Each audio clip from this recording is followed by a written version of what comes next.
시작해 보겠습니다. 네, 타이틀은 한길로 소통하기. 한번 띄워주시겠어요?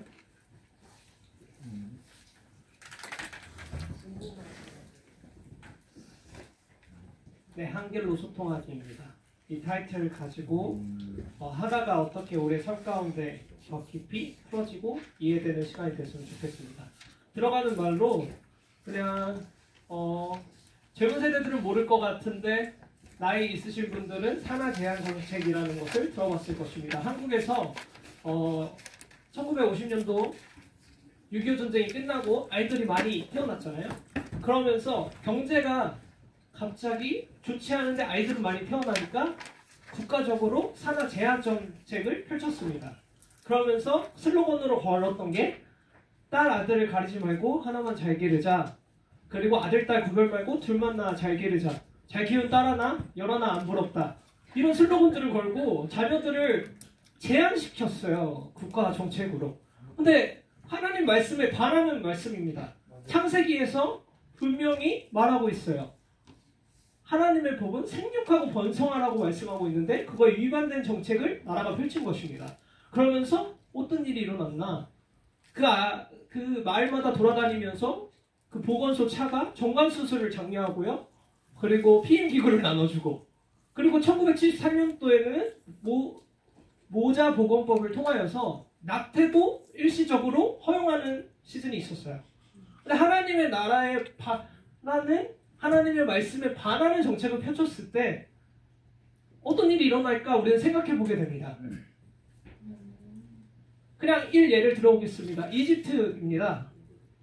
거기서 이스라엘 백성의 남자들을 다 죽이라는 바로의 지시가 있었습니다.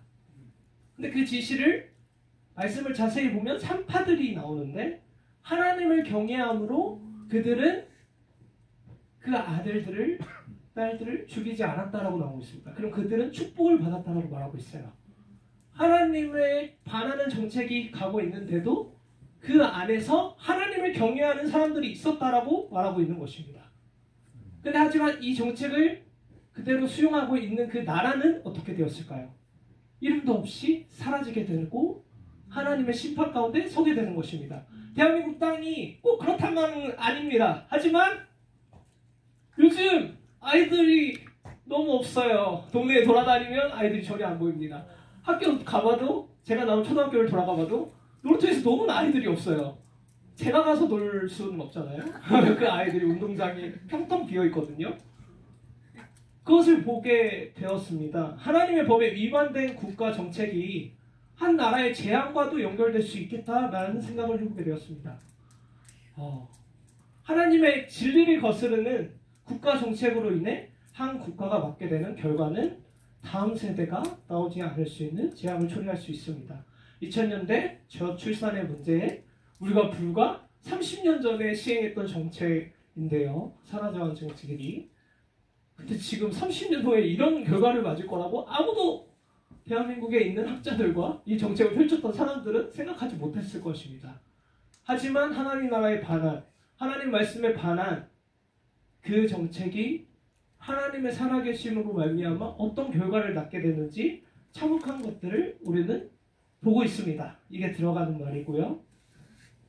이 세상을 살지만 하나님의 말씀을 익히고 경험하고 그것을 다시 삶에 적용하는 사람들이 바로 부르심을 받은 성도들입니다. 거룩할 성의 무리도입니다. 거룩함으로 부르심을 받은 자들인데 그들 거룩하다라고 말할 수 있는 기준을 뭘로 삼을 수 있을까? 우리는 생각해 볼 때 간단합니다. 하나님의 말씀을 기준으로 삼는 것입니다. 그 사람이 하나님의 말씀을 따르고 있냐? 거룩한 구역 안에 들어와 있냐? 거룩한 무리 안에 속해 있냐? 하나님의 말씀을 간직하고 있냐? 그 법을 따라가고 있냐? 라고 우리는 볼 수 있을 것이에요. 우리는 이스라엘 역사를 보면 하나님의 뜻을 순종하고 따라갔던 왕들과 안 따라갔던 왕들의 확연히 달라지는 삶들의 결과를 우리는 보았습니다. 그리고 그게 기록되어져 있고요. 하나님의 말씀을 따라갔던 이스라엘 왕들은 온전히 하나님만을 섬기며 그 다음 세대들 가운데 그 바톤을 넘겨주는 역사가 되었지만 하나님을 따르지 않고 자기의 신전, 바알 신전과 아세라 신상에게 절했던 자들은 다음 세대가 싹쓸이 무너지는 것을 보게 되는 것이에요. 결국 하나님의 말씀을 적용했던 사람과 그렇지 못했던 사람들의 이야기가 이스라엘의 이야기입니다. 하나님의 법을 따라갔던 사람과 안 따라갔던 사람이 이야기가 적혀있는 게 이스라엘의 역사입니다. 시간이 말해주고 있고 그렇지 못했던 사람들의 이야기들이 담겨져 있습니다. 오늘 하나님의 말씀에 순종하고 있습니까? 라는 질문을 우리한테 던져봐야겠죠.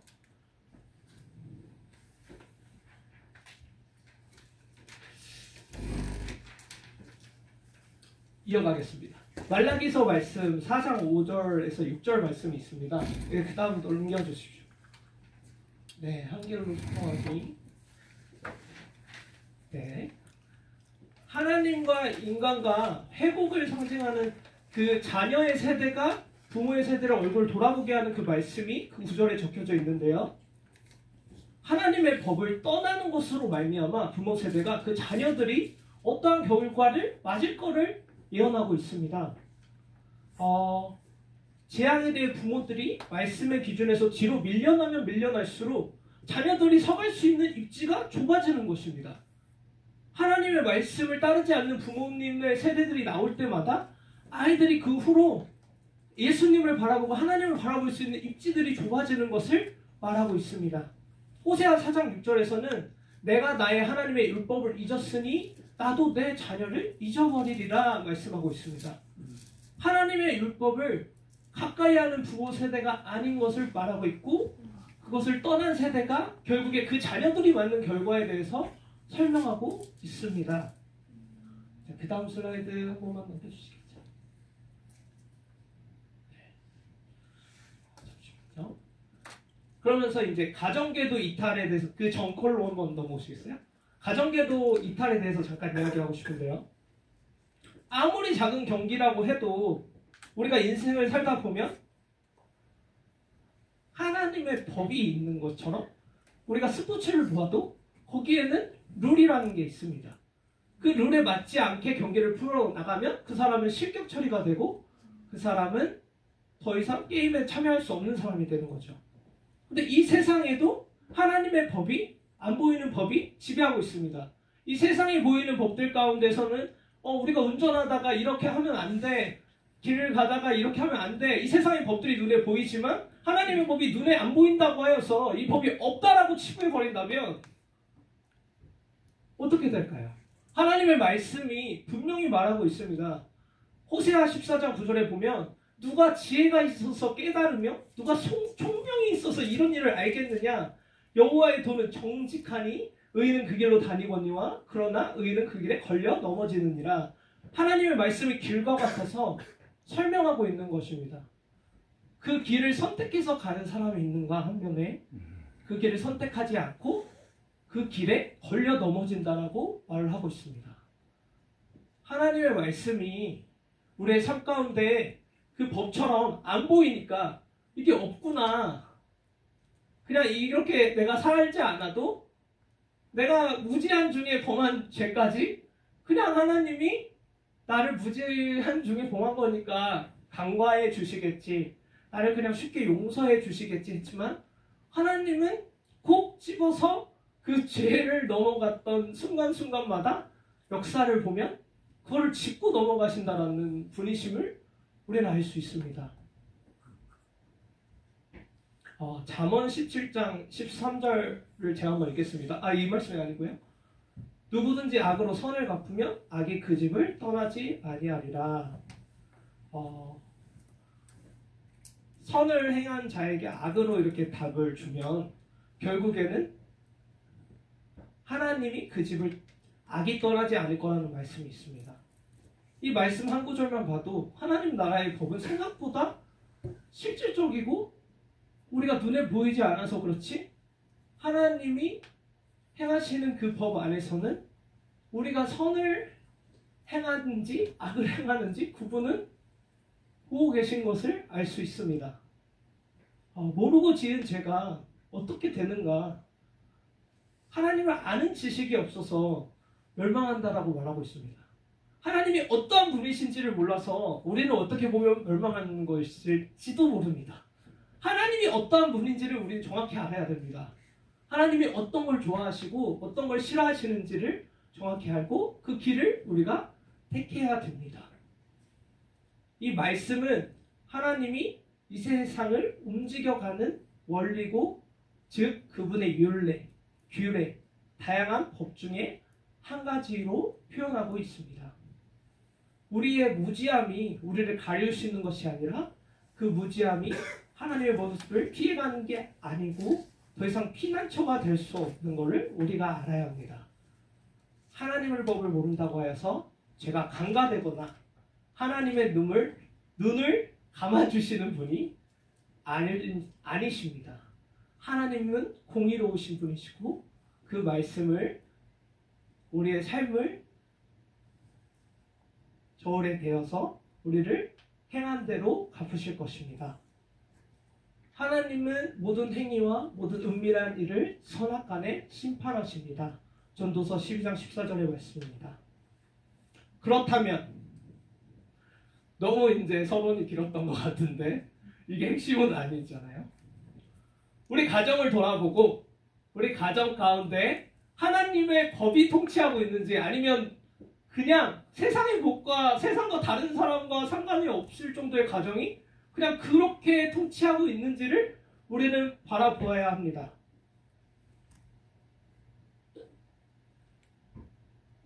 말씀이 진정한 우리의 가정의 규칙과 규범과 율례가 하나님의 말씀이라면 가정 구성원 각자는 그 규칙에 대하여 어느 지점에서 스스로 있는지 자신을 돌아보고 하나님과의 깊은 관계 가운데 들어갈 수 있는 것입니다.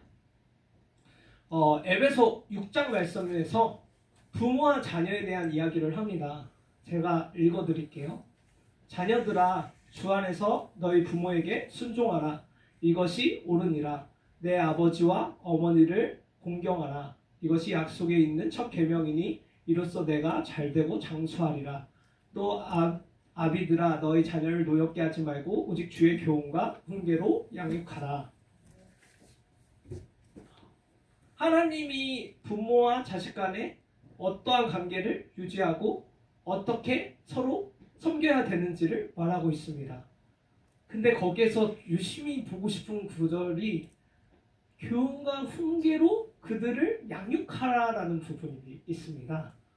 이거를 좀 더 확대해서 보려고 했던 말씀이 바로 잠언 6장 20절에서 22절입니다. 그거 한번 띄워주시겠어요? 한 목소리로 읽을까요? 시작! 내 아들아, 내 아비의 명령을 지키며 내 어미의 법을 떠나지 말고 그것을 항상 내 마음에 새기며 내 목에 매라. 그것이 내가 다닐 때에 너를 인도하여 내가 잘 때에 너를 보호하며 내가 깰 때에 너와 더불어 말하리니 대저 명령은 등불이요 법은 빛이요 훈계의 책망은 곧 생명의 길이라. 이것이 너를 지켜 악한 여인에게 이방 여인의 빠지지 않게 하리라. 여기서 보고 싶었던 것이 아비의 명령과 어미의 법이라고 되어 있습니다.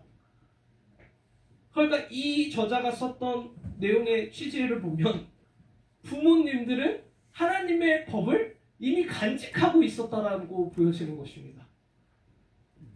그것을 부지런히 아이들에게 가르친다라고 하고 있어요. 그것이 사명이다라고 오늘 말씀은 말하고 있는 것입니다. 근데 내 삶을 봤을 때 내가 하나님의 말씀을 간직하고 있는가? 내가 진짜 아비의 명령을 할 수 있는, 그게 내 명령이 아니라 내 인간적인 윤리와 교훈에서 오는 그런 게 아니라 도덕적인 결론이 짓는 그게 아니라 하나님의 기준에서 온 교훈과 명령을 내가 이 아이한테 주고 있는가라는 것입니다. 그래서 대저 명령은 등불이요 법은 빛이요. 이 말씀을 좀 더 연관되어진 말씀을 보면 시편 119편의 105편에 주의 말씀은 내 발의 등이요 내 길의 빛이니이다. 한마디로 말해서 아버지의 명령과 어머니의 법이, 하나님으로부터 온 그 법이 마음의 아이들 가운데 새겨지면 이 세상 가운데에서 이방 여인의 홀리는 말이 빠지지 않겠다라는 주님의 약속을 우리에게 주시는 것입니다. 언약을 주시는 것입니다. 이건 더 이상 윤리적인 도덕적인 가르침이 아닙니다. 하나님 말씀 그 자체에서 오는 부모님을 통한 그 아이에게 심겨지는 말씀이 교육이라고 말을 하고 있는 것입니다. 되게 무거워지시는 것 같은데 제가 원하는 건 그게 아닙니다. 부모님들이 막 무거워지셔서 어깨가 무거워지는 것 같은데 잠깐 내려놓으시고 그래도 이어가겠습니다.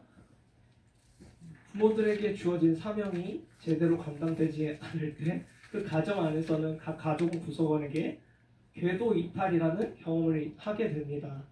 보호받지 못하고 거룩한 주님의 띠로 띄운 거룩한 그 띠의 울타리 안에 궤도 이탈이라는 현상이 나오게 되는 것입니다. 순종해야 하는 자녀가 부모에게 불순종하게 되고 노엽게 하지 말라고 명령하셨지만 자녀들이 부모에 대한 분노가 일어나는 것은 어떻게 보면 하나님 각 가족 구성원에게 허락하신 하나님의 말씀을 지켜내지 못한 결과일 수 있습니다.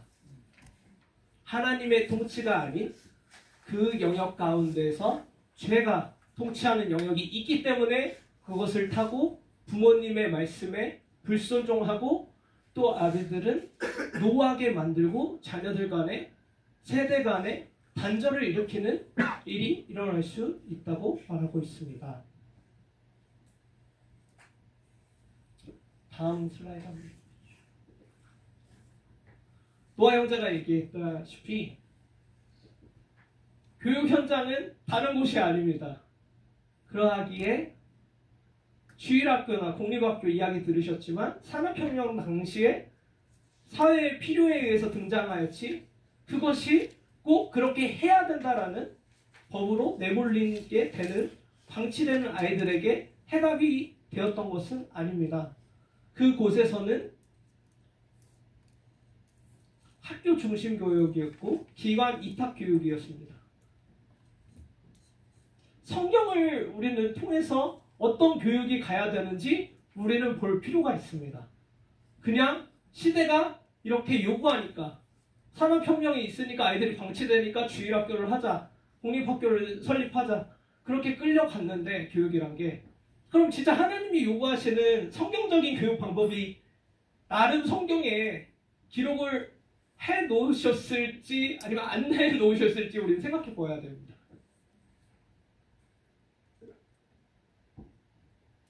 성경을 통해서 보게 되는 교육의 현장은 바로 첫 번째로 짚고 갈게 가정입니다. 가정에서 하나님의 말씀을 가르치고 그 말씀대로 살아가도록 도와주는 교사의 역할이 바로 부모님인 것입니다. 부모에게 주어진 사명이 그것이 바로 자녀 양육인 것입니다. 근데 여기도 가다 보면 모든 부모는 하나님의 말씀에 아이들을 가르쳐야 하는 교사요 멘토입니다. 청년부가 이제 신명기 말씀을 시작했거든요. 거기서 이제 다빈 전도사님이 이제 이렇게 짧게 핵심을 짚어주는데 저한테 마음이 좀 와닿는 표현이 하나 있었어요. 신명기 6장에 우리가 슬로건처럼 오늘 하가하고 저번 주에 한 주 하가하고 우리가 모였잖아요. 그랬을 거라 믿습니다. 근데 그걸 슬로건처럼 걸어가는데 신명기의 말씀을 이제 다빈 전도사님이 표현했던 그 한 문구가 저한테 좀 와닿았어요. 이거는 모세 유언서도 같은 이야기입니다 라고 이야기를 할 때 저한테 되게 동의가 됐거든요. 신명기는 새로운 세대들에게 가나안에 들어가는 새로운 문화를 접하는 그 속에서 하나님의 말씀을 어떻게 지켜야 되는지 기록한 말씀입니다. 하나님의 사람이 어떻게 새로운 문화와 새로운 곳에 가서 어떻게 하나님의 말씀을 지키면서 살아갈 수 있을 것인지에 대한 문구가 기록되어 있습니다. 신명기 6장이 바로 그러한 구절이고 그래서 그 말씀을 대표해서 우리가 하가를 하고 있는 것입니다. 거기서 보면 길에 갈 때든지 누워있을 때든지 일어날 때든지 서 있을 때 그렇게 할 수 있는 곳은 학교가 아닙니다. 일단 우리가 인간적으로 봤을 때 그렇게 할 수 있는 곳은 가정입니다. 부모입니다. 부모님이 그 아이에게 말씀을 강론할 수 있는 것입니다. 가르쳐 줄 수 있고 그 아이에게 말씀을 신겨줄 수 있는 것이 가정인 것입니다. 그래서 노아 형제가 얘기했던 그 유대인들에 대한 것을 잠깐 제가 언급하면 유대인들은 내 집안을 교육의 현장이라고 여겼던 것입니다. 장소와 상관없이 가정이 있는 곳이라면 집안에 카펫이 거실에 그냥 열려 있으면 말씀만 있으면 그들을 교육할 수 있었던 것이에요. 그들의 힘이 바로 거기서 나올 수 있었던 것입니다. 어디로 움직여가든 어머니를 통해서 어머니가 주체되어서 말씀의 교육이 시작되어졌던 것입니다. 또 하나를 더 짚고 가자면 유대인의 교육의 철학을 보았을 때 그 한 아이가 하나님이 사용하시는 지도자로 될 거라는 그런 믿음으로 그 아이를 키웠다고 합니다. 그냥 이 사회 구성원으로서 자기가 일을 잘하는 사람으로 키우려고 하는 게 아니라 인재를 키워내려고 하는 게 아니라 하나님이 사용하시는 지도자를 타깃한 것입니다. 그러다 보니까 그 아이가 자라나야 되는 그 지도자라는 게 얼마나 어려운 자리입니까?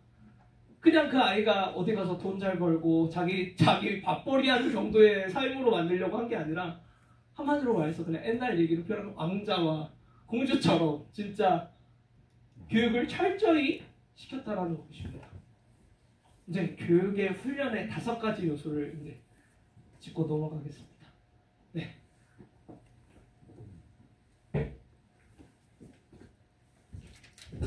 이거는 이 교육의 훈련 5가지 요소는 하가를 보았을 때 제일 적합한 게 무엇일까 생각해서 5가지를 선택해 보았습니다.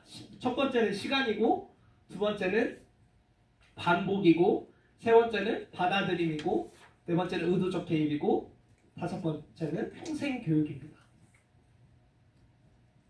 시간에 대해서 먼저 얘기하고 싶은 부분은 이 부분입니다. 어떤 교육이 가던 간에 그 아이에게 일정한 시간이 가야만 교육은 당연히 성립되어집니다. 시간을 투자하지 않고 그 아이에게 자연스럽게 입혀지는 것은 없습니다. 인생의 기회에 시간이 있으며 결단의 시간이 그 아이에게 있어야 되는 것입니다. 무엇을 배워야 할 때. 근데 이것을 성경적으로 시간을 표현하면 크로노스랑 카이로스가 있는데 크로노스의 시간을 다 아시고 카이로스의 시간을 아실 거라고 생각합니다. 짧게 짚고 넘어가겠습니다. 크로노스의 시간은 그냥 쉽게 표현하면 10개월의 임신 기간을 키로노스의 시간이라고 본다면 카이로스는 그 출산의 그 시간을 특별한 모먼트 그 시간을 카이로스라고 할 수 있습니다. 일정 시간을 투자해야 교육이 되는 크로노스의 시간을 가야 되지만 진짜 하나님이 깨닫게 하시고 하나님을 만나는 그 사람의 거기까지의 교육에 갈 때는 분명한 카이로스의 시간이 도달해야 되는 것입니다. 하나님 나라의 원리가 바로 이 시간이 중요한 포인트가 있기 때문에 시간을 배제하고 그 아이에게 교육을 할 수 있는 것은 아닌 것입니다. 하나님 나라의 원리를 이해하고 시간이 들어가야 되는 것을 인지하는 것입니다. 사도 바울이 가말리엘 문화생이었고 당대의 율법에 능통한 자였고 하나님의 말씀을 다 아는 자였지만 정작 하나님을 알지 못하였고 예수님을 알지 못하였습니다. 그 자에게 입혀진 것은 하나님의 말씀이었고 교육되어진 것도 하나님의 말씀으로 교육되어졌습니다.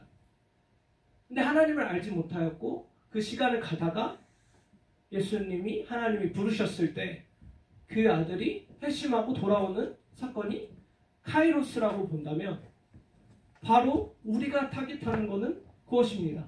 카이로스가 왔을 때 그 한 사람이 하나님의 말씀이 지금까지 익힙되어졌던 게 계시가 다르다는 것입니다. 우리랑은 하나님의 말씀에 익숙해져 있던 아이가 갑자기 카이로스가 열렸을 때는 하나님을 진짜 성령을 받아서 했을 때는 우리가 생각할 때는 우리는 이렇게 만났으니까 성령 찬양받아서 이렇게 기쁘니까 회개하고 돌아와서 이렇게 하니까 이 정도 차원일 거라고 생각하지만 진짜 하나님의 말씀을 간직하고 어렸을 때부터 자라온 아이들이 하나님 앞에 임재와 하나님의 살아계심을 맛볼 때는 그 아이에게 열려지는 능력이 하나님이 부어지는 능력 자체가 달라지는 것입니다.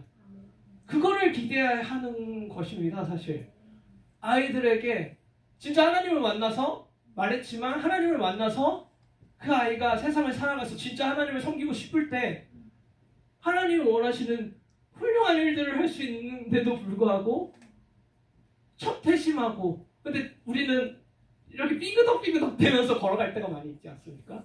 근데 하지만 하나님의 말씀이 강력하게 그 아이를 주장하고 있을 때는, 그 부어지는 카이로스의 시간이 도달했을 때는 놀라운 일로 하나님의 종으로 사용되어질 수 있는 것을 바라보게 되는 것입니다. 그 한 사람으로 말미암아 그 모든 역사가 달라지는, 하나님의 역사가 달라지는 일이 일어났듯이, 왜 호산학교에서 이런 일이 안 일어나라는 법이 없습니다.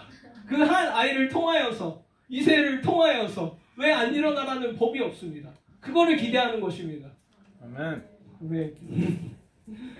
그리고 반복은 노아 형제가 여러 번 얘기했으니까 그냥 짧게 얘기하겠습니다.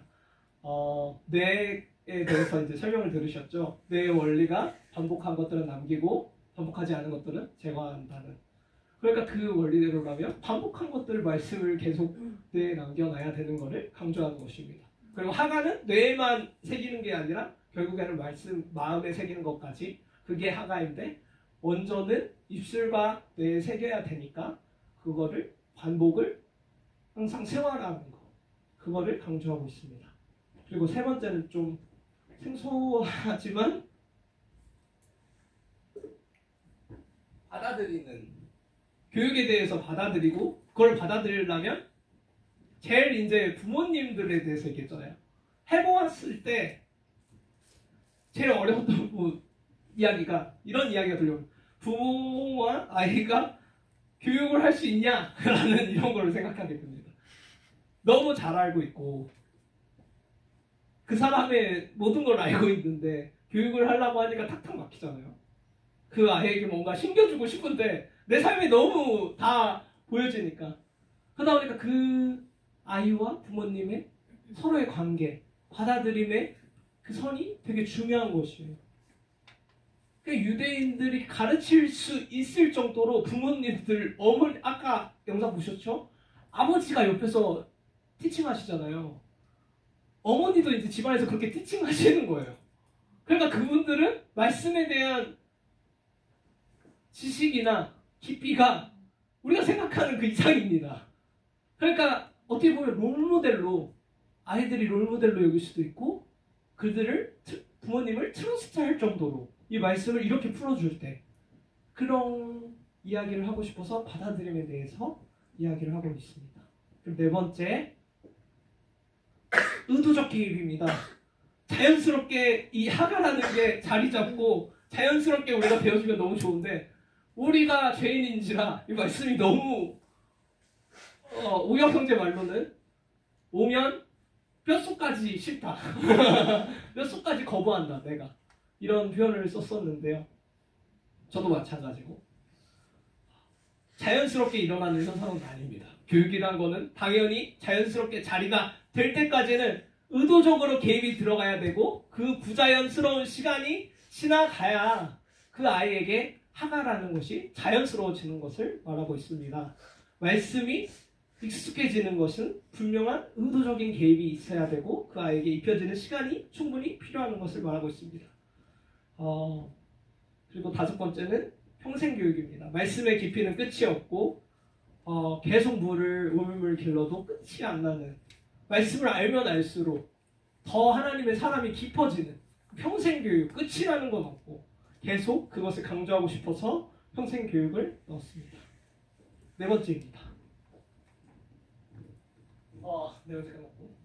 네 번째 큰 틀에서 세대 간의 격차를 없애는 길이 하나님의 말씀인 줄을 믿습니다. 특별히 한인 디아스포라 이렇게 그리스도인들이 겪는 어려운 문제가 자녀들과 나의 언어가 다르기 때문에 세대 간에 단절이 일어나고, 그리고 서로 모든 것을 같이 나누지 못하는 그러한 이야기를 많이 들었습니다.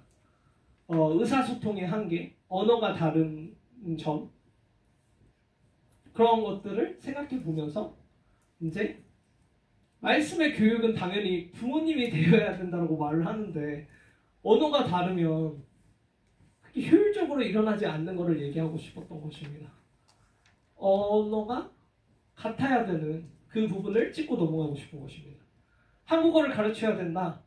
그냥 정체성을 얘기하려고 하는 부분이 아니라 가장 모국어를 어머니가 하는 언어를 그 아이가 할 줄 알아야 된다는 걸 강조하고 싶은 이유는 성경을 들어서 근거를 찾고 싶다면 통혼에 대해서 하나님은 금지하고 계십니다. 그 통혼은 단지 이방 우상을 들여오는 이스라엘에 우상 숭배를 하게끔 하는 것을 말하고 있지만 또 깊게 들어간다면 다음 세대 가운데 언어적인 부분에 있어서 다른 민족에서 온 다른 언어를 사용하는 어머니가 그 아이들을 키운다면 그 아이들을 한번 상상해 보십시오. 그 아이가 젖어갈 문화와 그 아이가 자라나갈 때 어떠한 것을 이스라엘의 문화를 더 가까이 하게 될 것인지 아니면 이방 민족의 신을 더 가까이 접하게 될 것인지에 대한 다음 세대를 논한 싸움입니다. 그렇기 때문에 하나님은 더 통혼을 금지시켰던 것입니다. 다음 세대의 거룩한 계보들을 끊어버릴 수 있는 되게 무시무시한 것이기 때문에 특별히 더 통혼에 대해서는 거룩하게 구별된 성도로 쓰기를 원하셨던 것입니다. 그렇게 봤을 때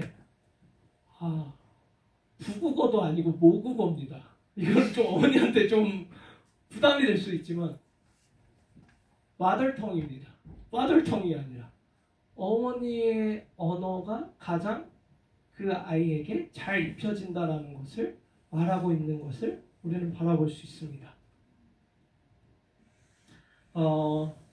그 다음에 보고 싶은 게 모국어, 즉 한국어로 교육의 현장인 가정 안에서 공통 언어로 사용되어진다면 말씀에 암송하고 묵상하고 울조리는 과정을 통해서 양육의 주체인 부모를 어떠한 제한도 없이 아이들을 교육할 수 있는 환경이 구비되는 것입니다. 그래서 그 모국어를 강조하고 있는 것입니다. 단지 말씀으로 양육되어진 자녀들의 세상의 세계관의 가치가 다가와도 가정과 교회를 통해서 배운 하나님의 말씀의 가치를 기준하여서 할 수 있는 징검다리의 역할이 모국어가 될 수 있기 때문에 우리가 말을 하고 있는 것입니다. 하나 더 얘기하고 싶었던 부분을 여기서 더 깊이 들어가서 하고 싶은 거는 모국어를 타깃하는 건 우리가 아닙니다. 그 아이가 엄마가 하는 언어를 사용하는 거 그거가 결국에 우리의 최종 목적지는 아니에요. 모국어를 기반으로 하여서 제일 타깃하고 있는 것은 바로 하나님의 말씀, 하나님의 언어를 그 아이에게 심겨주고 싶은 것입니다. 결국의 핵심은 하나님의 언어가 그 아이에게 들어가는 것을 타깃하는 거예요. 하나님의 언어가 그 아이에게 입혀질 때 한길로 소통하기라고 이 타이틀을 정한 이유가 세대 간의 격차를 격파할 수 있다라고 말했던 이유가 바로 여기에 있습니다. 언어가 같은 그 하나님의 언어의 동일한 선상에 섰을 때 그 같은 레일 안에 들어와 있을 때 세대 간의 격차가 무너지는 것을 우리는 바라볼 수 있어요. 저랑 한태규 선교사님이랑 나이가 2바퀴 넘습니다. 근데 우리가 같이 이야기를 했을 때 저는 알았어요. 와, 잘 통한다. 생각보다 소통이 되게 편하다. 내가 이런 거를 간만에 느꼈거든요. 그러면서 이 생각이 들더라고요. 왜냐하면 우리가 쓰는 언어가 같기 때문입니다. 우리가 바라보고 있는 나라가 같기 때문에 우리가 소통할 수 있는 겁니다. 갭이 많이 나거든요. 근데 전혀 이질감이 없어요.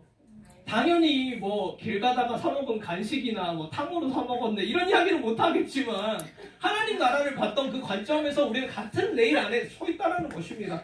마라탕 먹은 얘기를 못 하겠지만 같은 선상에서 하나님 나라를 섬겨갈 때는 하나님 언어를 사용할 때는 우리가 다르다는 것입니다. 우리가 같은 동일 선상에서 레일 안에 서 있다는 것을 우리는 맛보게 되는 것입니다. 소통의 벽을 허물 수 있는 것입니다. 하나님의 언어를 통해서.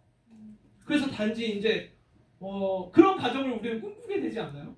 저는 이 말을 정리를 했을 때 내가 할아버지가 됐는데 내 손자 손녀가 와도 우리가 같이 이야기를 해도 전혀 거리낌이 없이 하나님 나라를 섬겨가는 일에 같은 소망에 서 있다 보니까 나도 그때 그런 일이 있었지. 그때 이 말씀을 붙들고 이런 어려웠던 순간을 넘어갔던 게 있었지 하면서 서로의 이야기를 했을 때 전혀 나이의 갭과 상관없이 세대 간의 격차가 상관없이 하나님의 언어로 말미암아 한 가정이 되고 한 가정의 뿌리가 되는 큰 하나님의 나라의 사람이 되는 것을 맛보게 될 거라는 것을 좀 말하고 싶은 것입니다. 네, 이번 시간은 여기까지고요. 네.